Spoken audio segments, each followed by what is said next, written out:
In Chicago, Katie Franklin is a waitress at a Chicago diner who wakes up a sleeping customer, her husband Adam Kettner, who has fallen asleep over his sociological theory and corporate analysis textbooks. They go make out in their car on Katie's break, wishing they could spend more time together, but both so busy with their work and studies, trying to make ends meet. Adam says he can't wait to provide for her the way she deserves.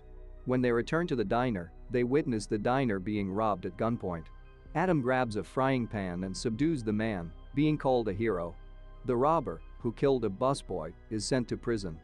4 months later, Katie is working as a caretaker for Leonard Wellesley, a wealthy and kind older man who lives alone in a very large house. Meanwhile, Adam has stopped taking classes in order to find a job, but hasn't had luck yet. Student loans and credit card bills are piling up. Katie is stressed and frustrated, and Adam assures her he'll take care of it, but it does nothing to make her feel better. Katie admits she hasn't been the same since the robbery. She told Adam not to go in there, and he could have been killed, and she feels like he never listens to her. Katie goes to Leonard's house to think after her fight with Adam, and Leonard approaches with a baseball bat, suspecting an intruder. He says he keeps thinking he's hearing someone walking around in the house, but never finds them, but Katie assures him no one is in the house. She tells Leonard about her problems, and he offers to help her out with her situation. She tells Leonard Adam needs a job, and Leonard hires Adam to do some work tending to the lawn and gardening. Katie is at Leonard's when Mickey Hayden, a real estate agent, comes to the door and tells Katie he represents a client who wants to buy the house. Katie tells him that Leonard has lived in the house his whole life and has no interest in moving, but promises to relay the message. Later, Mr. Calvern from the caretaker agency comes by the house to do a drop-in on Katie and meet with Leonard. He tells the agency Katie is doing a great job, and when Katie opens her next paycheck from Leonard, she finds that it is wildly over what she is supposed to be paid. She realizes Leonard must have done it after hearing about her money problems. She feels she can't accept it and wants to go back to Leonard's and return the check, but Adam convinces her, despite her reluctance, to cash the check, pay their bills, and then write Leonard a check to make up the difference. As they return home, Hayden appears to be watching them from his car. The next day, Katie goes to Leonard's and finds him dead, sitting in a chair in the attic next to his record player. Adam comes over to comfort her, and he begins looking through the things in Leonard's attic, finding a padlock unlocked to a large chest. Inside there are old photos of Leonard and a woman, and underneath a hidden wealth of pure cash. Since Leonard had no family, Adam tells Katie that Leonard wanted to help her and would have wanted her to have the money.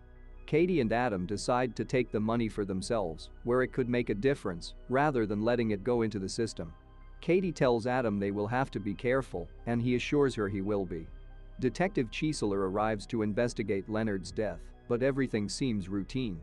Katie decides to go back to the agency to get another job, even though Adam thinks she shouldn't need to. When she tries to get another assignment, she's told by her Mr. Calvern that until the police finish their investigation, he can't put another client under her care.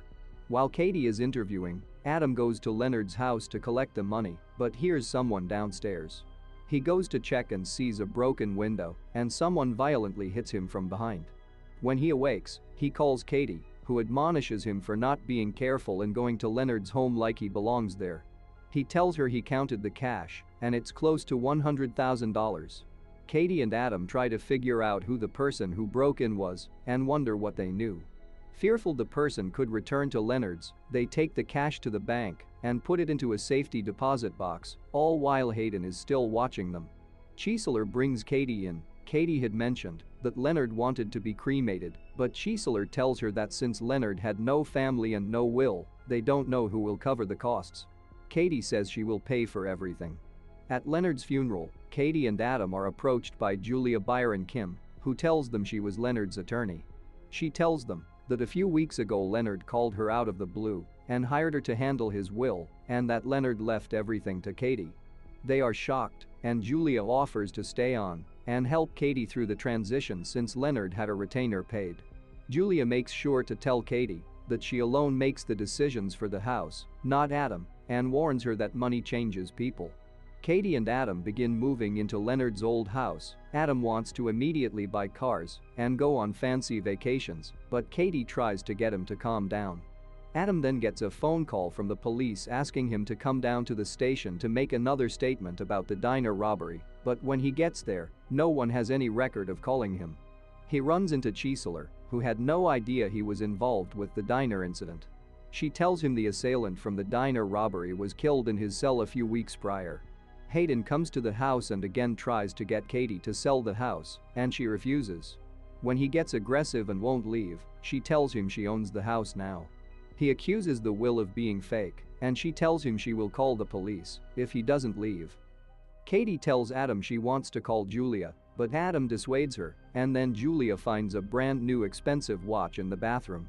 Adam tells her it's a knockoff, but she doesn't believe him. Meanwhile, Chiesler finds the situation suspicious, going to check out the diner. She goes to talk to Adam, but runs into Katie. When she finds out Leonard left Katie everything, she becomes even more suspicious. She asks Katie if Adam always came to pick her up at the diner, and Katie tells him he came early and was studying. She then tells Katie the truth, that no one from the police called Adam, which Adam never told her. When Adam sees Katie talking with Julia, he becomes angry and says they agreed she wasn't going to talk to her. Katie tells Adam that he decided, but she said no such thing. Katie confronts Adam about not telling her about the phone call, and he tells her he's pretty sure he's being followed. Katie asks him if he went to the bank and realizes Hayden probably called him down to the station so that she would be alone and he could come over and try to intimidate her. She theorizes he must know about the money. She tells Adam she warned him he needed to be careful. After talking with Julia, Katie tells Adam that if the police find out they did something illegal, they could lose everything. She says they need to put the money back, and Adam tells her he won't go back to the way things were before. Chiesler interviews Mr. Calvern at the agency, who tells her Katie kept meticulous notes on Leonard's medications. He is shocked when Chiesler shows him the much higher value check Katie deposited from Leonard the night before he died, and also had no idea Leonard also hired Adam. Katie goes into the gardening shed looking for Adam, but when he isn't there begins looking around. She moves a shelf away from the wall and finds another room inside. Inside she finds uncashed checks written out to Ethan, and then a rotting corpse and a bag of diamonds.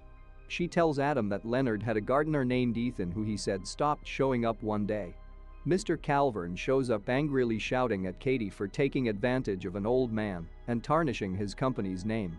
Adam comes home with 2 brand new phones, and Katie tells him to return them and the diamonds. Adam says that Ethan stole the diamonds, got shot, and died alone and no one knows. Katie wants to call Detective Chiesler, but Adam says they could lose everything. Katie says as long as they have each other, they'll be alright, but Adam refuses, saying he will never go back to how it was, and resolves to take care of everything. He gets rid of Ethan's body and burns the checks, which they suspect Ethan never cashed to avoid creating a paper trail after hiding out after stealing the diamonds. That night, Adam hears an intruder in the house, grabs a gun, and jumps out to confront the intruder who turns out to be Mr. Calvern. Shocked, he falls backward down the stairs and dies. Chiesler comes to the scene and tells Katie she knows none of this is her, and explains that everything is suspicious Leonard dying and being cremated, and then it will be found only after so she can't determine if Leonard died of natural causes. She asks if Adam mentioned a Ray Gaskin, the name of the diner robber who she tells Katie was a janitor where Adam was taking classes. She tells Katie not to let Adam take her down with him, and urges Katie to come to her. Katie meets with Julia and tells her about the whole situation. They go to the deposit box and find the cash is missing. Julia tells Katie that Adam is going to leave with the money and diamonds and throw her to the cops. Julia says she will try to hold off Chiesler from getting her search warrant for the house, and that Katie needs to make sure Adam is still here so that everything doesn't fall on her.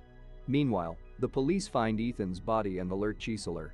Katie goes home and confronts Adam, who is packing up their things and the money. He tells her he looked up Hayden and that he's not a real estate agent but an ex-con just released for robbing a jewelry store, $3 million in diamonds.